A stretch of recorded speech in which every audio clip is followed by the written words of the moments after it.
Welcome. This is the Red Hook Town Board meeting of Tuesday, January 9th, 2024. Would you be kind enough to join me in the Pledge of Allegiance? I pledge allegiance to the flag of the United States of America and to the republic for which it stands, one nation, under God, indivisible, with liberty and justice for all. Thank you. Happy New Year, everyone. Thanks for joining us. For the folks at home, these are the agenda items we'll be discussing tonight. Each year we have an annual reorg process. It generally takes us several meetings. We try to get through the important stuff initially, and then as we have candidates to fill the vacancies for the various boards and committees, we work on that through the first couple of months. This would be a good opportunity to remind folks that we welcome your input and we welcome your participation. We have many committees and boards, and we do have some vacancies. We'll put out a news alert on that perhaps as early as tomorrow, so folks can see what's available and see if something matches their interests. After that, we'll be discussing the annual 284 agreement, which is an authorization to expend the highway funds as articulated by our Highway Superintendent, Teresa Burke, who joins us this evening. Next up is a draft intermunicipal agreement with Dutchess County and other local municipalities for emergency service equipment.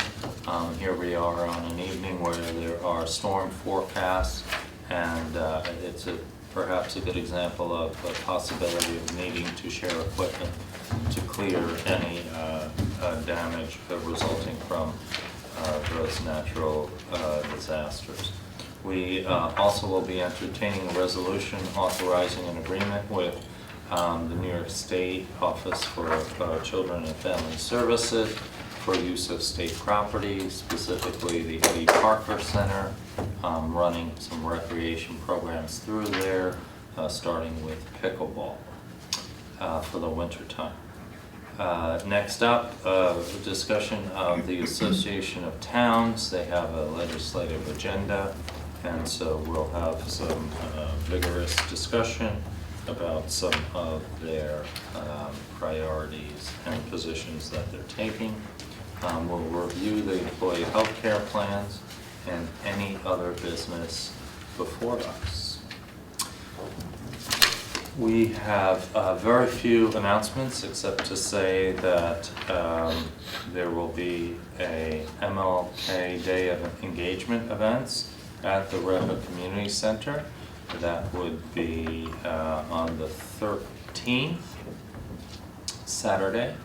There's a repair cafe from 10 a.m. to 1 p.m. There's flowery cheer card making, ceramic bowl workshop, and more. 10 o'clock to 2 p.m. Programs at redhookcommunitycenter.org. Very good. Do we have any public comments this evening? Okay, hearing none. Why don't we dive right on in? We have a supervisor's report. This is the snapshot of the positions of financial position of the municipality at any given date. This is for the period ending December 31st. Started with an opening balance of $4.56 million. We had receipts of a little over $2 million, disbursements of $1.3, for an ending balance of $5,364,800. There are no budget adjustments. People will have those for us at a subsequent meeting, as this is the year-end period. Is there a motion to accept the supervisor's report, or any questions, comments? Seconded. Okay. All in favor? Jacob Testa. Aye. Christine Kane. Aye. Thank you very much. We also have the town clerk's report. Deanna, if you'd be kind enough to report that. The town clerk's report for December 2023. Total local shares remitted to the supervisor, $5,776.97. Total shares remitted to New York State Department for Agriculture and Markets for the spay-neuter program, $27. New York State total shares reported to the New York State Department of Health for marriage licenses, $45. And amount paid to the New York State Environmental Conservation for hunting and fishing, $72.03. Total state, county, and local revenues, $5,921. And then we also have an abstract.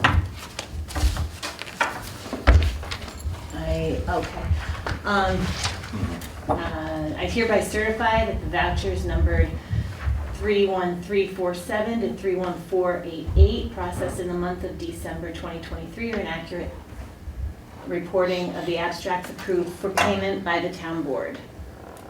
Okay, is there a motion to accept the clerk's report? So moved. Second. Thank you very much. All in favor, Julia Solomon, Aye. Christine Kane, Aye. and myself, aye. Thank you. Okay, so let's jump right in on reorg. We had prepared for us this resolution, which would be resolution number 1 for January of 2024 relating to the annual reorg. Meeting dates, let's start there. Folks, do we want to revise the schedule we've had now for quite some time? Second Tuesdays, fourth Wednesdays, is that any interest, or we can stick with it for now? Let's say. Fine? Okay. Let's work with that. We obviously always have special meetings as time requires.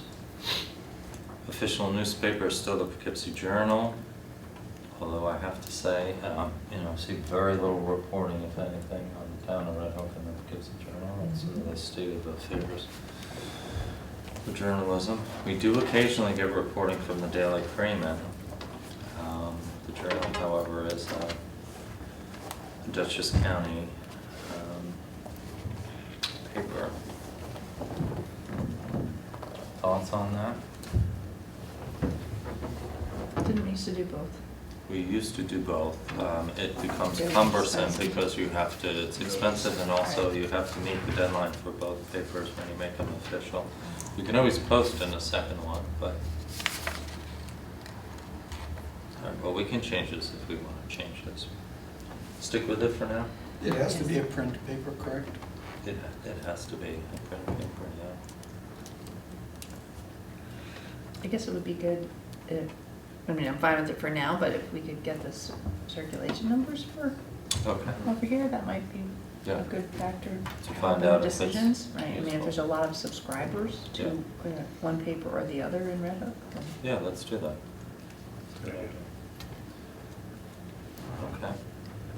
Depositories, so the resolution should be modified here, because my understanding is that the Justice Court no longer uses KeyBank.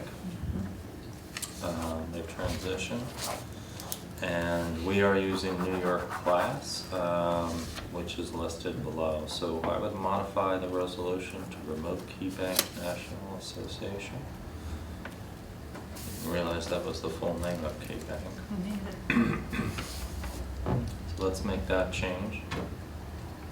Petty cash. Okay, those amounts I think we changed a couple of years ago. That seemed to work. Okay. Salaries as indicated in the adopted budgets. The IRS has their 24 reimbursement rate for mileage. Undertaking. Check signing. Reports. The policies.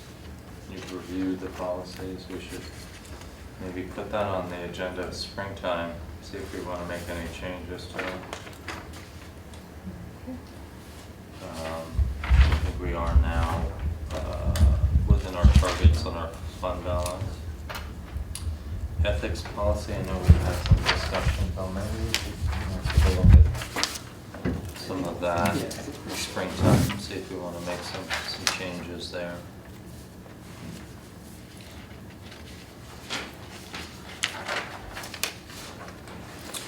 Okay, well,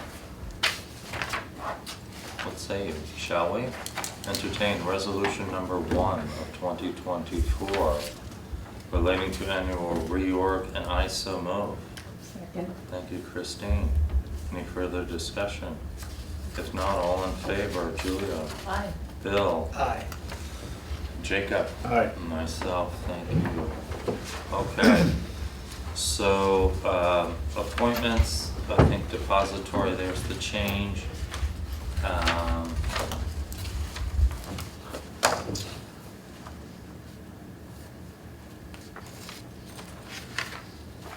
Don't see any safety officer, disaster preparedness, emergency interim. Stop me if we need to entertain some changes. Receiver.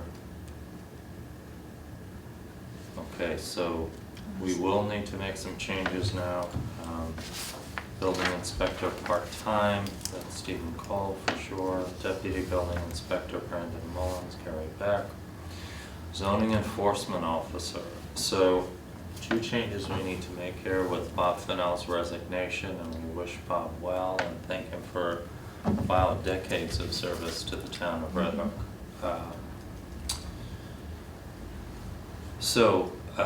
Zoning enforcement officer.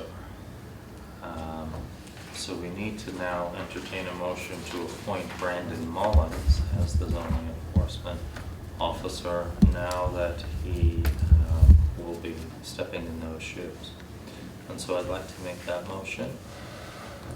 Is there a second? I'll second. Thank you, Bill. Any further discussion? I just have a question, I guess, about how that position relates with the municipal code enforcement inspector, part-time ZEO. Are those now a single position, or would he occupy both? Well, no, so, yeah, so what will happen now is my next motion will be to make Stephen Cole the deputy zoning Okay. enforcement officer. Okay, Okay, and there's what civil service has for titles, and it's what we have for titles, and they're not one and the same always, so we try to cover both there. We've got a motion and a second. All in favor? Julia? aye? Oh, I thought we had a second. Bill did, didn't he? Oh, yeah, Bill did. Oh, you're on Brandon. I thought you were on Steve Cole. Yeah, from Brandon. I'm sorry. Oh, Brandon, yeah, still on I Brandon. got that, okay, yeah. Julia, Aye. Jacob, Aye. Christine. Aye. Thank you. Okay, now with Steve, Steve will need to make municipal code enforcement inspector, comma, deputy ZEO. Can I make that motion? Is there a second? Second. Thank you, Julia. All in favor? William? Aye. Jacob? Aye. Christine? Aye. Thank you. Let's remove Director of Purchasing from the list, Deanna, please, if we could. Panda, are we changing any Panda representatives, Danielle? We have Eric, so that's fine. Panda alternate is Mark Duran, but I don't think that's, He's still with the he's board, still, okay, great, but okay. we do need more people on our board. So if people are Okay. interested, they should contact Eric. Terrific, so we made a call earlier for volunteers, so it sounds like Panda could also use some volunteers. Absolutely. Wonderful. How's it going, by the way, getting back on cable? Close? We're actually going to be emailing the local papers, the Hudson Valley Pilot and the Daily Catch tomorrow. We have our app going live. Okay, So if you go to any of your streaming services or your Play Store or your Apple iTunes Store, I don't have Apple, so I'm not sure Okay. what version of that, but if you look for Panda Now, all one word, we have an app, so you can see our live stream and you can see all our archives from beginning in November. And they'll just keep adding up as we keep going along. Anything past November is still available on YouTube. Okay. As far as Time Warner is concerned, I think we need to contact them again. Okay, not yet. then. Or, I mean, Spectrum, excuse me. Spectrum, yeah. Okay, thank you. Buildings and grounds, court clerks are the I same. just had one question on buildings and grounds. Isn't the rec department doing that now? So should we change that to John Kuhn? I think it's more decision-making as opposed to a maintenance thing, but we could add John Kuhn to the list, I think. Why don't we do that? That makes sense?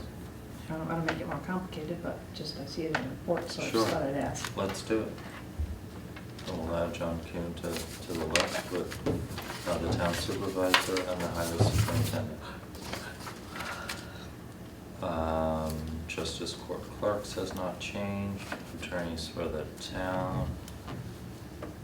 We welcome Cassie with us tonight. Thank you very much. Town engineers, Ty and Bond, Creighton Manning, any proposed changes there? No, okay. Supervisor appointments, deputy supervisor, Bill.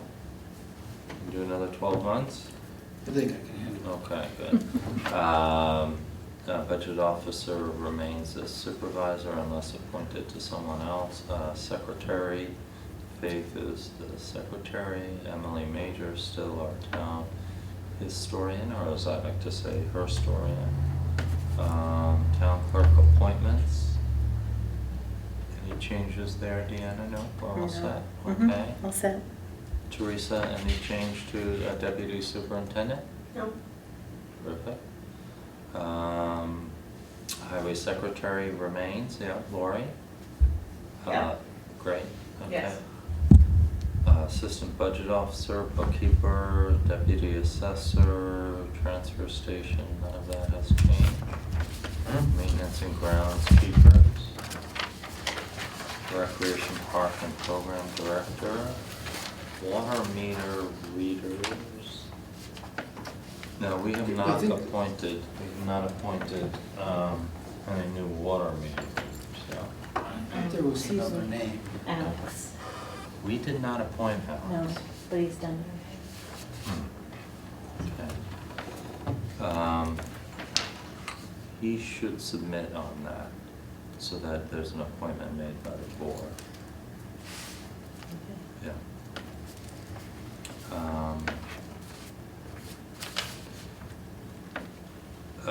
Contracts, consultants, town physician, it's the hospital attorney for the planning board, I know of no change there. Water district operator, we just approved another annual contract, computer software, PCA, so that, so Software Consulting Associates, so there's been an update on the name change there, right? So that's now PCI, PCI USA PCI USA, and Catalyst Gov, we go by both. by both, okay. So let's, excuse me, make that change, they should probably send us, I will, I'll ask them. okay, Excuse me, back to the water. sure, Les Thorley is no longer less, resign, Canary okay, Lou yes, please. That's what I thought. Okay, Is the computer software, our support, is the tech support phone number the same and all that? PCI, Yeah, it's all the same. Professional Consulting Associates. okay, planner, CPA, any changes here? Police and court attendants? No? All right. Meetings, it should say 2024. Monthly and annual reports. Chain of command. Mileage. From departments. Okay, have you all had a chance to take a look at your liaison assignments? Briefly. Any of them that you're wishing to swap out for, or?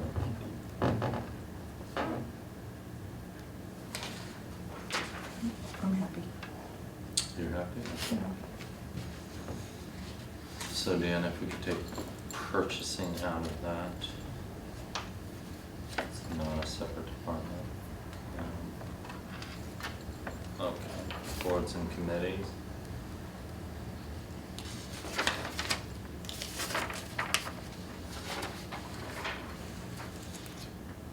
All right, and there are a few committees here.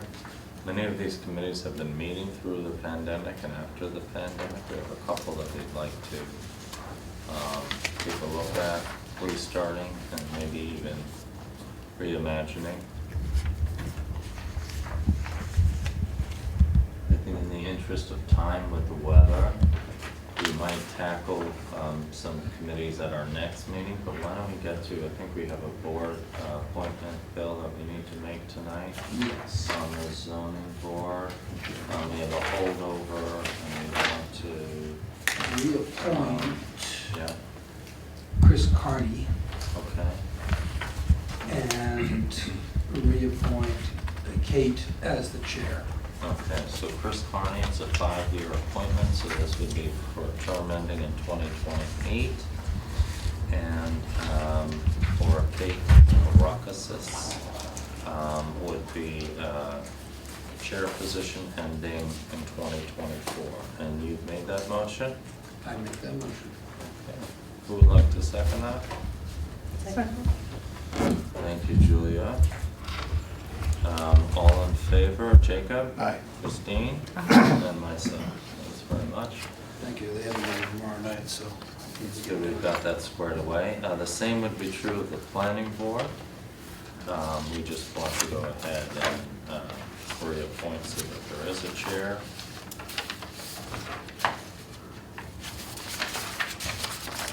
And that would be Sam Phelan. Mhm. For a period ending 2024. And I so move. Is there a second? Second. Thank you, Christine. All in favor, Jacob Testa. Aye. Julia Solomon. Aye. Bill Hamilton. Thank you very much.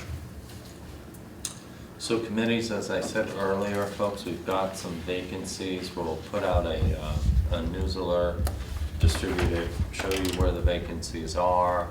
And if you have some interest, we would welcome the opportunity to work with you on the efforts of the various committees and boards. Okay, why don't we jump into our 284 agreement for the expenditure of highway monies. Simply put, each year at the beginning of the year, our highway superintendent presents the board with the desired expenditures and projects and how that fits in with the budget that's been allocated. And so Teresa's with us tonight if you have any questions, folks. For the folks at home, curious which roads are going to be worked on in the ensuing years. This is what at least the game plan is, fair to say. And we'll see when we go out to bid if it all fits within the budget. Board members, did you have any questions about 284? I have a question for Teresa, which is really just curiosity. When I see this at the beginning of the year, it is clear that a lot of thought goes into, which roads you prioritize for any given year. Can you just explain the process a little bit? I expect it has to do with condition as well as sort of logistics of doing some grouped roads together. Yeah, typically you have a 15-year life per mile. These roads are well over 15 years. So sometimes we go sections, sometimes we go condition, sometimes everything gets blown out of the water. We amend the 284 agreement as needed. Say we have a really bad winter and a road gets washed away, we'll come back to you and we'll say, okay, we have to change our plan now because we have to replace this road with that road. So we consider it a living document. You know, you have a plan in the beginning of the year, but it could change throughout the year depending on budget as well. The budget figures that you see here don't exactly match up with the cost per mile, but April 1st, when the budget is passed, we'll know if we have more money or less money. And since you're only approving the money that we have in the budget right now, we can't overspend that unless we have more. So it's all kind of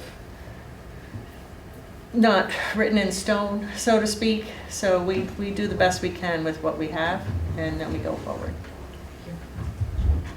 Very good.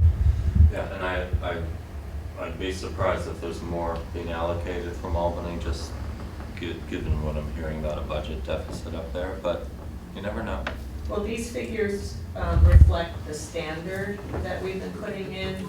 Last year's was actually more than this, and it's supposed to be a 5-year plan.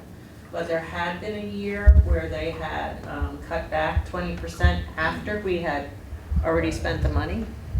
So we just go conservative, and then if we get what we had and the cost of asphalt is within reason, we may be able to do all of these depending on how the bids come in. So there's so many variables, but this is our intended plan, and the rest of it will just fall into place as the year goes on. Thank you very much. Any questions? All right, if not, I would like to make a motion that we approve the 284 agreement. Second. All in favor, Julia Solomon, Aye. Bill Hamel, Aye. Christine Kane. Aye. Thank you very much. Okay, and we'll sign 2 originals, and we'll have them here in mind. Thanks very much. Mr. Teresa. We also have, as suggested by our highway superintendent, the county would like to enter into an agreement for sharing not only with them, but other municipalities, which I think we do anyway. We have some IMAs with particular municipalities, but this would be comprehensive, and it's really for emergency situations. And so you've had a chance to take a look at, I'm assuming, both the agreement and the compact. Any questions about it? It's a fairly simple document. And of course includes all the necessary factors, reimbursement, so on and so forth, but lays out some time frame. This would be resolution now, number 2. Any questions about it? All right, so I so move that we approve resolution number 2, authorizing the execution of an IMA for shared services regarding the Dutchess County Emergency Shared Resources Compact. Is there a second? Jacob, highway Second. related. Thank you. Yeah. Give me a second. Just asking, Yeah. that's all. It's coming. Okay. All in favor, Christine, Aye. William, Aye. Julia, Aye. myself, aye, thank you very much.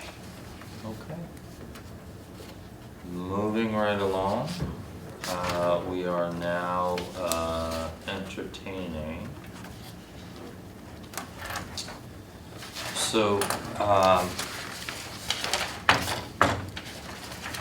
well, granted, winter is shorter.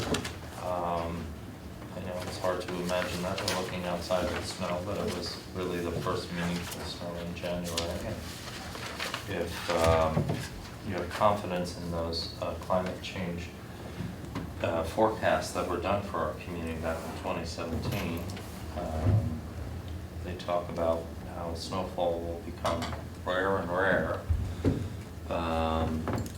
In a generation, we may be looking at weather that's more indicative of where you used to live, in Washington and Virginia area. until such time, folks will need recreational activities and indoors. And so pickleball, which was played up until this weekend, just to give you some ideas. We viewed a spot, you know, the Eddie Parker Center has been closed.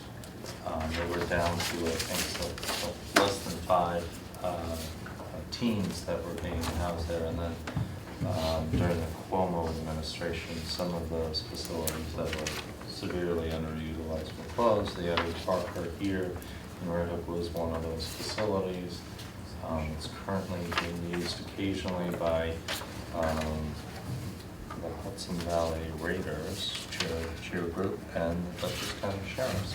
And so since we, in theory, have financially supported the state facility, it's off the tax rolls, we inquired whether or not their gym, which is a very nice gym, by the way, could be used for some recreational programs, in particular the pickleball community, which is thriving. And so many of the pickleball organizers came to view the property, and it looks like it would work very well for them, and they could get a couple of courts in there with portable nets and so on and so forth. So we have an agreement. There's no cost associated with it, but each participant will need to sign a waiver. And I think this is, I hope, just the beginning of how we can enhance the quality of life for folks that have some winter activities for young and old. Any Sounds thoughts? Yeah, sounds good. Yep, sounds great. All right. I have just one question, which is, I'm very much in support of this. The permit does reference pickleball specifically. Yes. Do you anticipate that we will need additional permits if other recreational activities get developed over time that would be appropriate for that facility? Yeah, I think we'd want to approach them and you know, explain what that activity is, what hours, what days, all of which we did with pickleball to Okay. understand how it would work in the facility. Because they still have 1 or 2 people who manage and maintain that facility, so they have to figure out how that incorporated into. Okay. Yeah, so I do think we would have to come back Case by case. and do it all Yeah. over again, Yeah. yeah. Well, because it's locked and they have to come and open it. Right, and so okay. All of that, so. Okay. But I like where you're going. Okay, so this will be resolution number 3 dated January 9th, authorizing the execution of an agreement with New York State Office of Children and Family Services for the use of state-owned property. And I would be happy to move that resolution. Second. Thank you, Christine. If there's no further discussion, all in favor? Jacob Testa. Aye. Julia Solomon. Aye. William Howell. Aye. So, Association of Towns, for the folks at home, you probably wonder, do we get continuing education as your elected officials? We do. There's an organization in New York State called Association of Towns. We are a member. In fact, Red Hook was one of the founding members of Association of Towns in Nymer. And we engage each year with the organization. There are classes, seminars, workshops. They're held on Presidential Weekend in February down in New York City. Townships throughout New York State that range in population from, I think it's 67 to over 300,000, come together and learn about timely subject matters. And each year, the association prepares for us their legislative agenda, some of the priorities that they think the organization should lobby, oftentimes to Albany, but not always. And they have provided us with their proposed legislative program for 2024. And here's the list. I think one of these is no longer applicable, but let's quickly go through them and see what we've got here. One is to preserve and support home rule. I think there's almost every year a resolution that at least covers this topic to some degree. Some concern about some of the mandates that from time to time get passed down from Albany.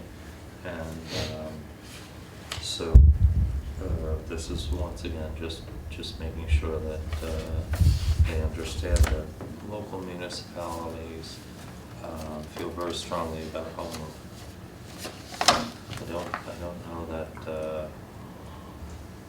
there's much here to discuss.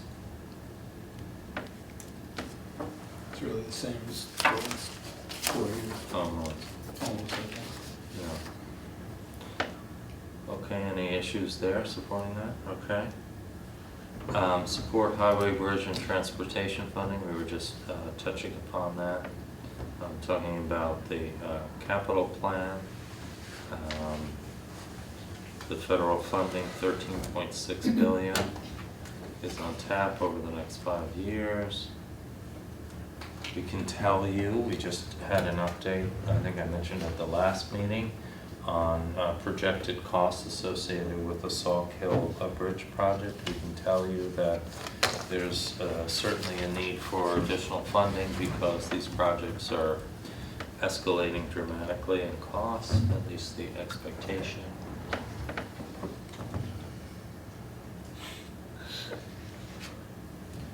Okay, and this is a call to maintain, support, and increase the funding for the various programs that are listed here.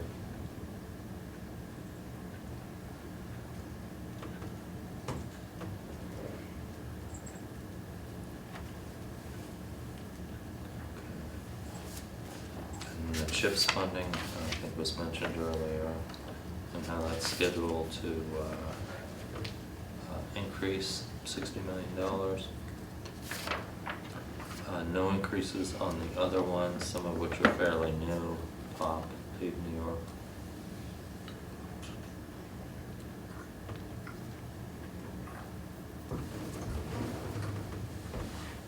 Okay. Some mention of the Infrastructure Investment and Jobs Act. With the 2% increase each year, obviously, that's not what we're seeing out there in the real world as far as costs.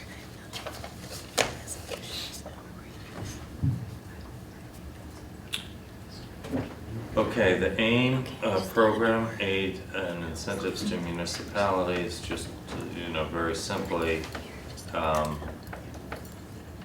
that's not even holding its own because inflation is eroding the value of that funding. And that really needs to be stepped up and probably pegged for some type of an adjustment accelerator. And the resolution talks about some of the various trends with that.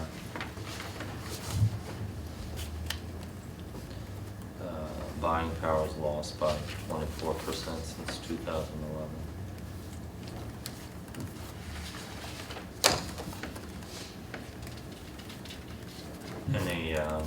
Any thoughts on that? I think that's nothing we wouldn't support there, right? Okay. Support affordable housing while preserving local authority. As you know, the governor had a big push at the beginning of last year in her budget. It had both carrots and sticks. The sticks didn't seem to be all that popular, to say the least. Communities that didn't want to grow were pushing back. I think we're down to carrots at this point. And this resolution essentially says that local municipalities should support affordable housing, but they should maintain their local authority to make those determinations instead of be given an arbitrary growth rate. So I wanted to talk about this one a little Sure. bit. I remember we talked about it to some extent last year, and the wording of the resolution is actually fairly balanced, I think, in weighing the urgency of the housing crisis and the importance of local control. I felt like the way the issue played out when the governor introduced her proposal was not so balanced. Mhm. And so I have some reservations about supporting this, understanding how it was implemented last year. Okay. Well, they didn't implement it. I mean, Yeah. they tried to legislate through the budget process, which, No, I mean, the way that the Association of oh, Towns the way they weighed in associated, on the they topic. weighed on top, Yeah. okay. Well, this is the issue, those communities that want to create affordable housing will go ahead and do it, and those that, Sure, I think there Don't may be a desire place to. for sticks. I think that, Yeah. everyone from the governor on down recognizes that this is a crisis, and I Yeah. think that there may be a place for sticks in the conversation. yeah.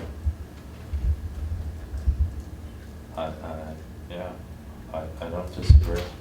I mean, I think that, you see locally, certainly we are in support of creating affordable housing. We recognize the need. We couldn't maintain the services that we do without the people conducting those services. We have a hard time hiring people here, frankly, who can live in this community. And we see next door in Rhinebeck, same thing, proposal to create 80 units there. But that's not necessarily indicative of what you see in other communities where people are afraid of, the term affordable housing, have images in their head. And so, and maybe just don't want any more housing. I would say last year when I went to the AOT training, I was enlightened by a few issues. There are some towns, there were some people there that were supervisors of towns of less than 1,000 people, that just rural farming communities. And I guess I have some empathy for those communities not wanting to have to work under a more sweeping piece of legislation on this. It is a crisis for us, but it may not necessarily be a crisis for a town that really has, 800 residents. And it was an interesting conversation that I heard when we were doing this resolutions. There was a few people that got up from some of those very small towns that said, not that we don't disagree, but they felt that they were better positioned to govern themselves on certain issues than having the governor do it. Well, I think that the governor was proposing targets, and for Yeah. rural towns, those targets were 1/3 of the targets in non-rural communities. They were not, as far as Yeah. percentage terms, Right. not in terms of. No, I just had empathy for those. But then you run the risk of other communities that do have the need that just don't want to Wanna build do it. housing, to Yeah. use those communities I as, think oh, we want to keep home rule for these small communities that don't have the same need, rather than meeting their own need by, sort of the requirements, That's right? where you- And that's where you you're need not the going to sticks. solve, Yeah. you're not going to solve the crisis by just, saying maybe other people should solve the crisis. I guess I got the sense from those officials that they felt that they were going to be punished for something that they Yeah. shouldn't be punished for. Yeah, and I think And I got functionally, that. I'd be really surprised if that was where the response landed, right? I think that there are probably much larger communities that would solve the crisis that would I receive the don't attention disagree from the with governor that. first. I'm just saying that, Yeah, how many towns are 942 towns? There are a lot. yeah. Yeah, I mean, Yeah. it's a big state. And the needs are gonna be different, but, the problem hasn't solved itself on the local level to Right. this point. Right. Right. And there have been federal monies Yeah. passing through the state and so Yeah. on and so forth. And, there isn't a project that's proposed where you don't read a story about, folks coming out and opposed to it and oftentimes you hear, no, I'm very supportive of it, it's just not Someplace this else. way. Right, It's yeah. not just this way, Yeah, the problem is getting the housing, well, among many things, but the goal would be to get the housing where it's most needed. And, without some of the sticks, unfortunately, many of the communities in the areas that need more housing are the ones that don't want more housing for various reasons. I mean, maybe this gets us more resources because we're opting into it, but Right. at the same time, Right. the crisis extends beyond our municipal Right. border.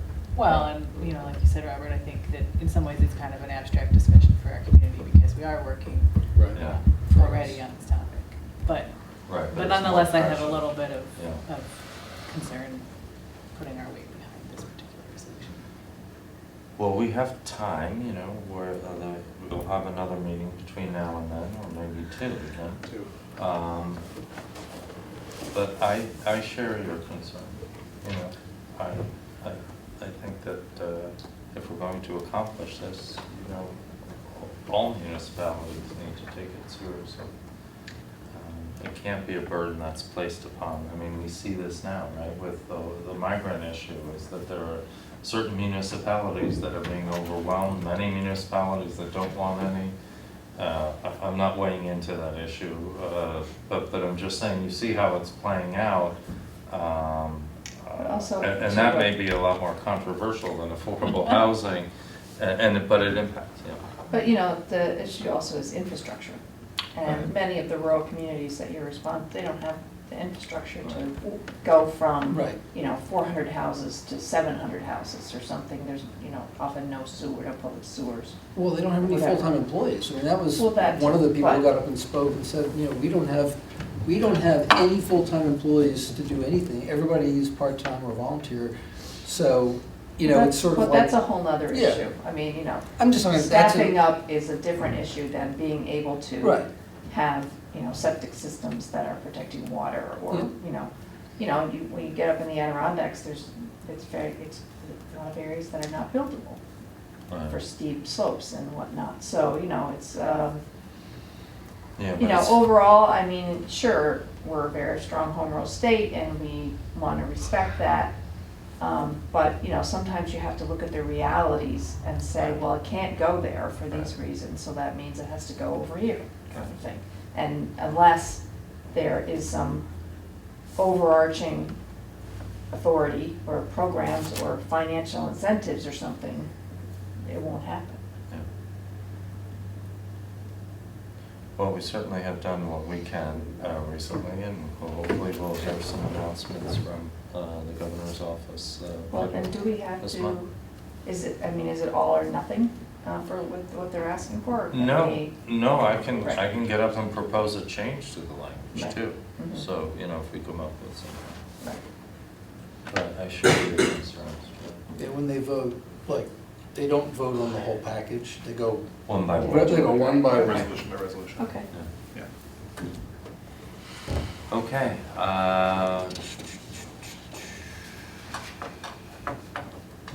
create a dedicated funding program for municipal water, bless you, municipal water and sewer infrastructure, speaking of needing more money.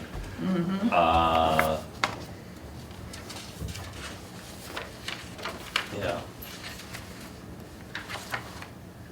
They compare it to CHIPS and how that's critical for highway improvement, and how there needs to be dedicated funding for drinking water systems. I think we know from our two villages just how much money it costs to update, upgrade, replace, repair water and sewer infrastructure. Mhm.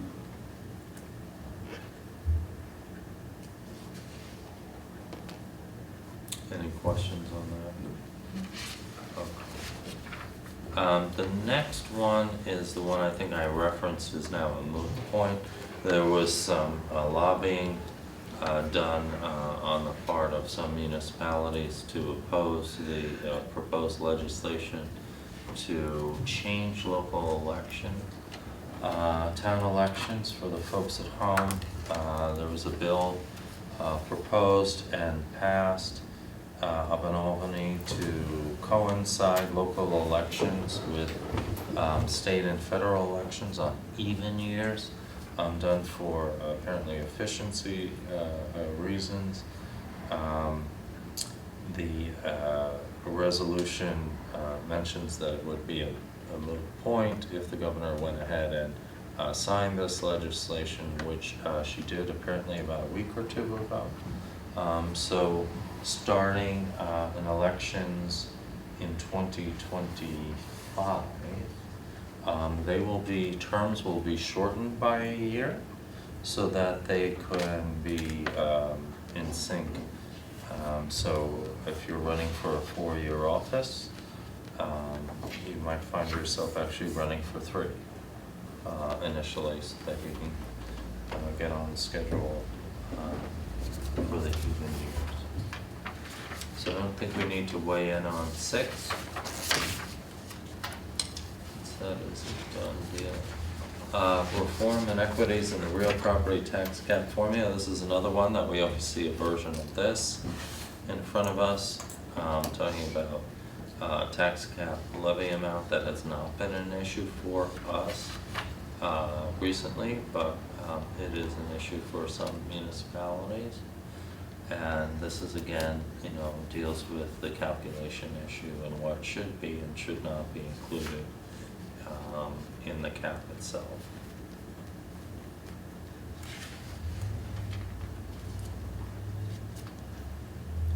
And it relates to the infrastructure. We talked about how much infrastructure is escalating and whether or not that should be a part of the calculation, and it makes perfect sense to me that it should not, because you do get hit with these rather large figures. I mean, think about Village of Tivoli. I think it's, they're looking at 12 or $13 million, 14 or something. It's gone up. So, yeah. So obviously the, depending upon what type of funding they receive, could certainly impact their ability to tax appropriately. And then compares inflation with the cap itself. Any issues with that, folks? You okay with that? Look at this one. Does this look familiar? And I want to thank my colleagues in Dutchess County and Ulster County and elsewhere for speaking up on this issue. It's been a long time coming, and here we go with the resolution to, again, try and make it a little bit easier. We have had success with our requests, especially when we do the engineering study, and it's apparent to them what's been apparent to us in many situations, that the speed limit needs to be lowered on roads. And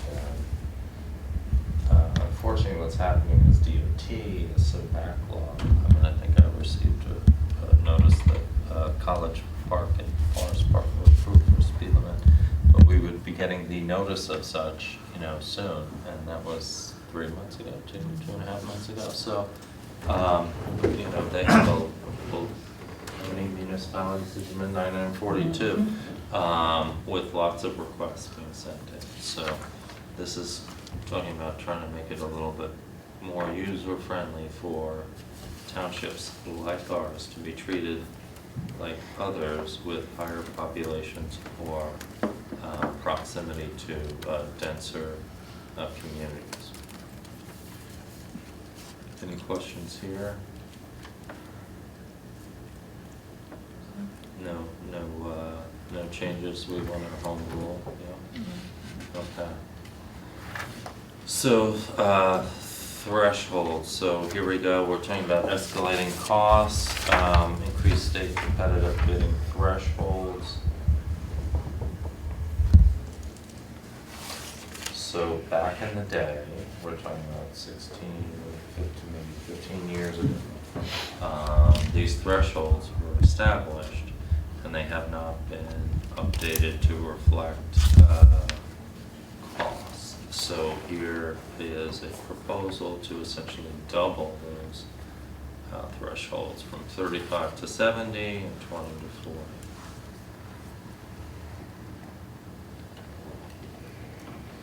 And you know how much work we do going out for competitive bids. Sometimes for projects that frankly, don't vary enough to justify all the work and expense that we incur doing the public bidding. That's a good one. Okay. Support and collaborate, resolution number 10, we're getting through this, with local governments to reach CLCPA goals. So we're now talking about will the state meet these ambitious goals to reduce emissions statewide?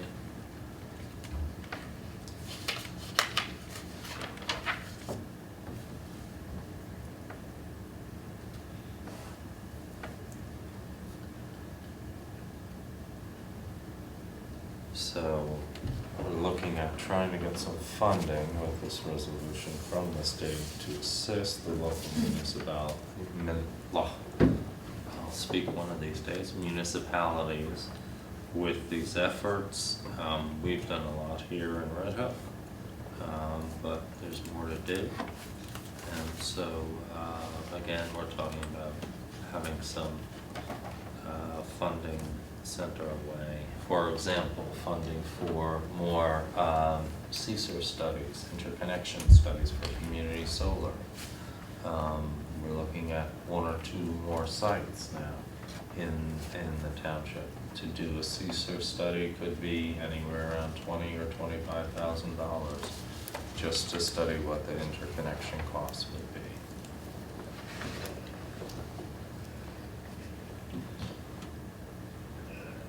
Any questions on that? Support number 11, justice courts by increasing court fees and keeping town justices local. So there's some thought and some movement, right, Bill, to have sort of combined courts, regional, county. I know that some of my colleagues in municipalities in Southern Dutchess are now looking at combining courts. We had that study conducted for us to look at combining, certainly at least the court facilities, sharing them. It showed that there would be savings to the taxpayer. Many towns and villages are now looking into whether or not it makes sense for them to, which our study did say, to actually combine the court itself. We routinely run into the issue where folks are very confused about where they should be on court nights. I'm often here Wednesday night late and guiding people up the block to village court so that they don't miss their day. So the local share, and that's one of the issues in this resolution, is that the fees are not covering the cost of operating a court, the local share anyway. And there is a requirement, and I think this would be probably the issue we may want to discuss a little bit, is whether or not town justices should always have to live in the town that they serve.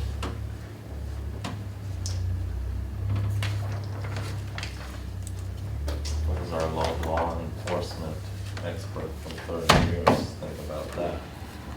Is there some impartiality benefit to living outside of the community? I don't think that's the argument, but I do think, like NYPD in New York City, it used to be a requirement that you had to be a New York City resident, but they realized We couldn't get it. No, so they expanded to Nassau, and then they expanded to Suffolk, Yeah.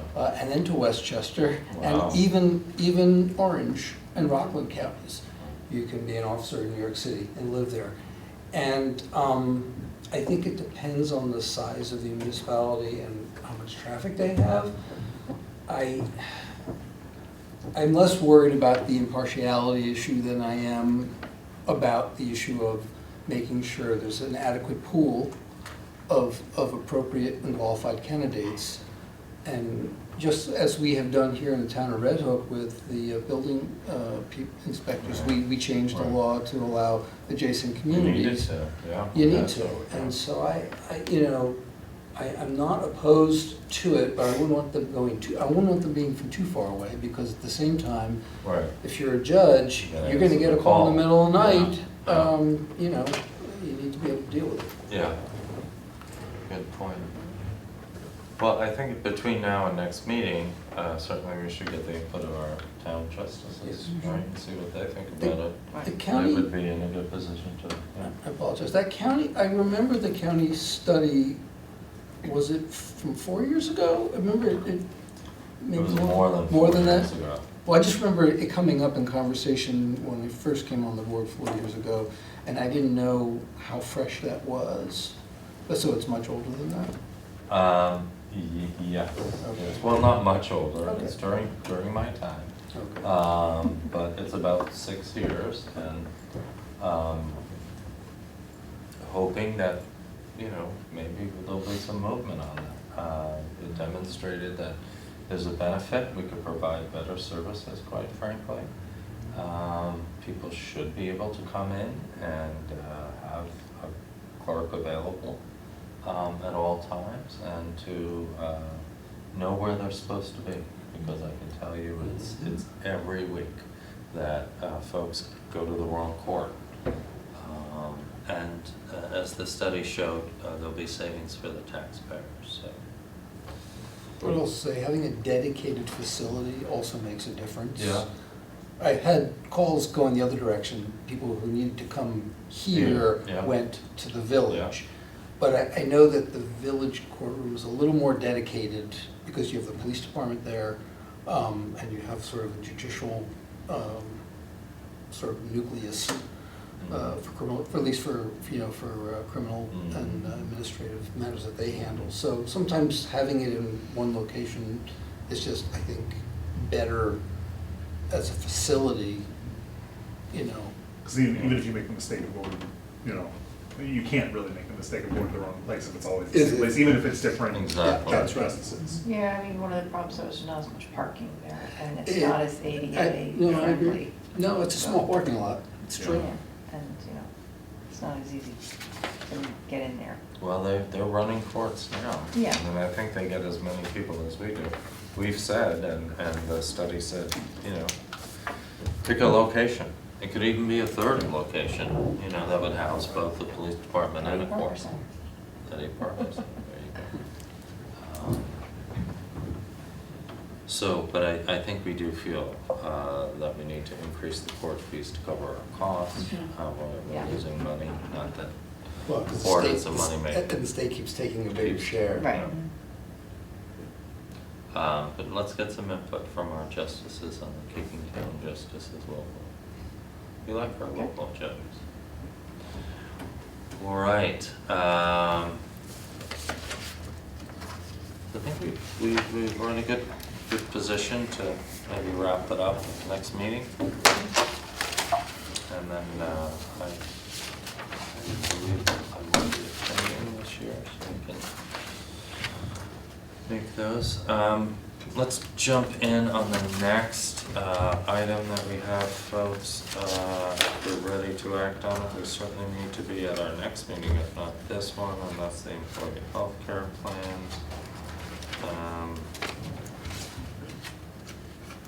Thoughts about that? Our broker gave us a couple of thoughts on that. Reviewing, here's our current plan, the MVP, Silver 8. you know, what we're finding is that we're not only experiencing premium increase, and, you know, this was relatively reasonable number of 6%, but what happens is the deductibles continue to increase, and Yeah. so individuals another 400, families another 800, and obviously utilization. At the moment now, we are paying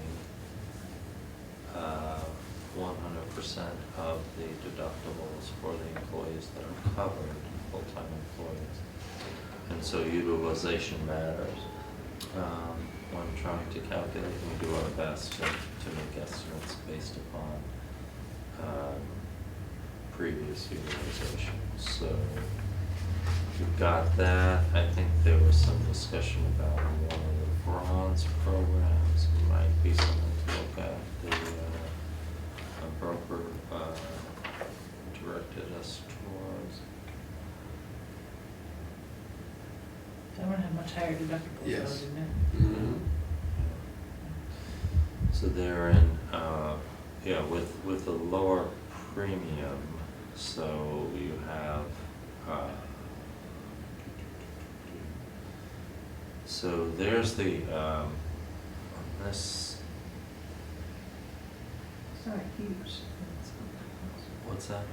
Well, I mean, the premiums in the bronze versus what we're paying now is not a huge difference given the big jump in deductibles. Yeah, so you were looking at, which one? Christine, are you looking at? The bronze, Which plan? this bronze embedded APO. Okay, which carrier? MVP. This one here, yeah. So, yeah, there you see that deductibles are about twice as much. Not to sound too cynical, but Yeah. my sense in reviewing these fairly carefully was that the plans that are trying to have the lower increase in the premium Mhm. will take you on the back end Right. with the deductible. The others put it on the front end in the premium, but then the other things stay more. Mhm. And so I think, you know, they're looking at it, they're gonna get their fees Mhm. Either way. either way. And I think that my sense was I'd rather pay it up front than have employees, you know, thinking, oh, well, I don't have to make as big a contribution, but then they gotta start huge out-of-pocket expenditures, especially for a family. Yeah, but like you were saying, Robert, it really depends on utilization. It Yeah. does. Because, I mean, if we're not having high utilization, then we can get a lower front-end cost. Yep. We typically run, you know, the different funds. If you have a fund that only has 1 or 2 employees, that figure can vary dramatically. Mhm. And, you know, with the other units where we have more employees, you know, we typically see somewhere between 60 and 70% utilization, you know, overall. Obviously, you know, that can change, but that's fairly standard to be somewhere in that range.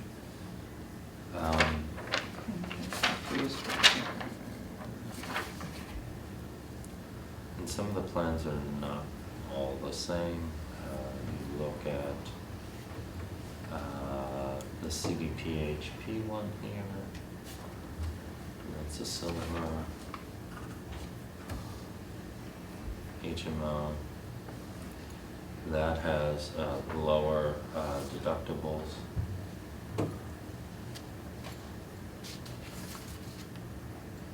But then has co-insurance.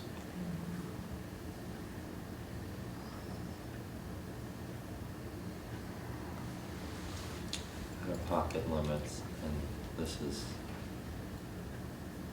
Yeah, the catastrophic is also important. You know, what's the maximum that you would have to pay out of pocket? I always look at that.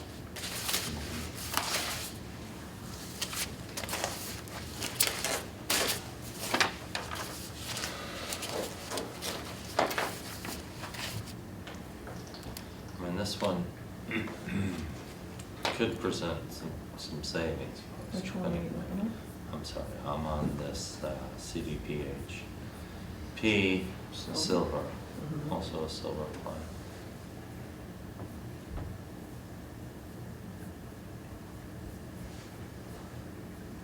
I guess, it says in deductible types, one is embedded and one is aggregate embedded, so what's the difference between embedded and aggregate? Do we know? I don't know. I mean, aggregate's everything all together, but I don't know Yeah. what embedded means. And I had a good definition for that. Let me see if I can pull it. It's like unreal. Also, do you happen to know, what our percentage is for family plans versus single plans? Yes, we have that spreadsheet. I don't think it's in this packet, but I have it. Yeah, Okay, we do, that was with the budget. right, that's what the. We had, thought you might again, that have it can at the also. tip of your tongue. Yeah, I I mean, know, that can I know, I change should. anytime, right? Okay. That can change at any time. We had Right. a sort of a balance of family, two-person plans, and then two individuals. We had, I think it was Okay. 2 individuals, So it's pretty evenly 3 split. marrieds, 4 families, something like that. Again, as Julia points out, that could change at any time. Right. But we budgeted according to, you know, what you Okay. expect Mhm. would continue. I think the, you know, the impact to the employee is different with this plan.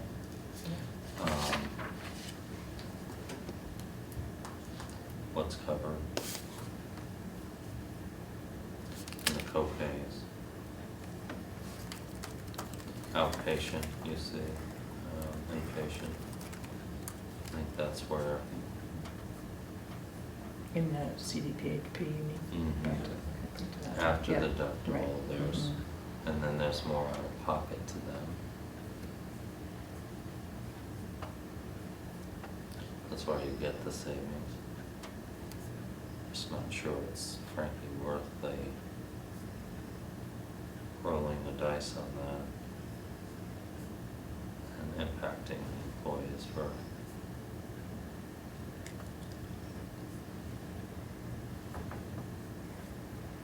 Yeah, it seems like that could be significant.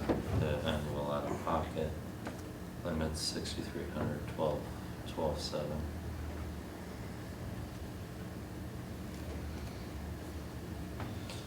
Any other plans we want to take a look at?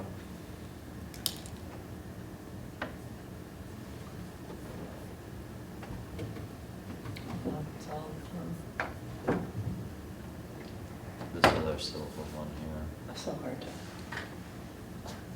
The CDPHP one, you mean? What's the other silver one? I'm Yeah, sorry? this one here. Sorry. The one on the first page next to our plan.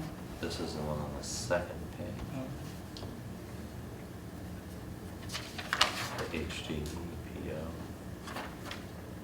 See, which one? HD. It's the third column on the second page. Again, it's Oh, more that's medical procedures or prescriptions.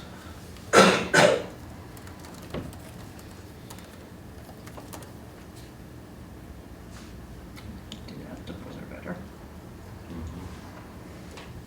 I mean, I'm fine with Bill, I think you pay it one way or the other. Mhm. And I think, you know, as a consumer myself, as a retired federal employee who gets his insurance through the federal government, every year we have open season. And it's more of a trend that I've been seeing because, you know, I look every year to see. And the other thing is I do see some behaviors of some of the plans where they want you to use their specialty pharmacy. Mental health services are cut, you know, or you have to use, you know, someone in their plan, and there's nobody in a community like this, you know, they're all downstate or whatever. So it's you know, they're all trying to cut costs because they have high costs, and it's, they're gonna try to get their money in the front of the back. And me personally, as a consumer, you know, every year, I just take the hit on the front end. And, you know, they raised my, you know, I think I took an 8% premium increase this year, but at least I know what I'm getting. Well, yeah, these plans do provide some savings. I mean, I think on this one, we could almost be guaranteed some saving. But you could see how it transfers some of To the risk to the employee. Employee, the, that's right. Inpatient. And I don't know that we want to do that. Yeah, I mean, CDPHP is relatively local, so you Yeah. think that Yeah. they would have doctors, you know, in this area. Dr. Well, that's one of the differences, is the hospital for special surgery. I think you read that communication, which, you know, is important, especially we have so many employees doing manual labor. I think we want them to have access to that. So am I hearing that we're inclined to stick with our current plan?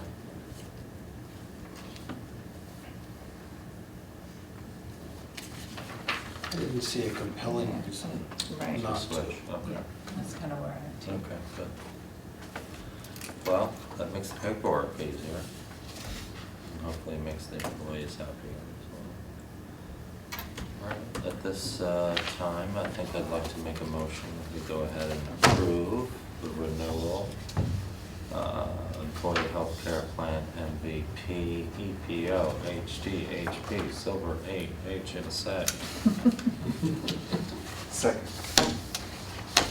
You can only second it if you say the whole motion. Let's see. Well, then I will push the seconding to somebody who's more likely to second things. Thank you, too. Okay, all in favor, Christine? Aye. Julia? Aye. William? Aye. Thank you very much. Okay. Folks, hearing no more, as far as other business we will entertain a motion to go into executive session to discuss a matter under negotiation, the discussion of which could affect valuation. But before then, I'd like to wish you all a safe night. Also, a happy new year. 2023 was a very difficult year for so many in our community, and we hope that we have lots of good things coming forward in 2024. So good night, and thank you. At this time, I'd like to make that motion to go into executive session. Is there a second? Second. Thank you. All in favor, Julia? Aye. Christine? Aye. Jacob? Aye. Aye. Thank you very much. Good night, everybody. Good night.